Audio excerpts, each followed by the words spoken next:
तर माळेगाव साखर कारखाना निवडणुकीमध्ये अजितदादा गटानं मोठी बाजी मारली आहे। 21 पैकी 20 उमेदवार जिंकून दादांनी बाजी मारली आहे, तर शरद पवार गटाच्या पॅनलचा दारुण पराभव झाला। माळेगाव कारखाना अजित पवारांच्या ताब्यात आलाय।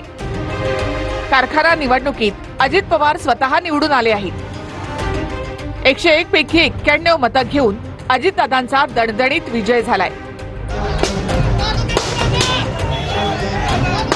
अजित पवारांच्या निळकंठेश्वर पॅनलचे 21 पैकी 20 उमेदवार विजयी झाले आहेत।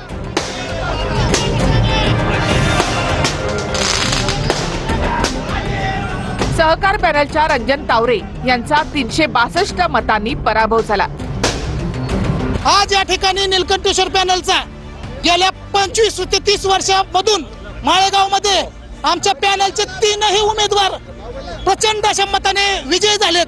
एकच वादा अजितदादा, एकच वादा अजितदादांसारखं नेतृत्व बारामती सारख्या ठिकाणी आमच्या माळेगाव कारखान्याचं चेअरमन पदाची जे धुरा सांभाळत आहे त्याबद्दल आमच्या सर्व सभासदांनी दादांवर एक चांगल्या प्रकारे विश्वास ठेवून आज आमचे सर्व उमेदवार चांगल्या मताधिक्याने निवडून दिलेले आहेत।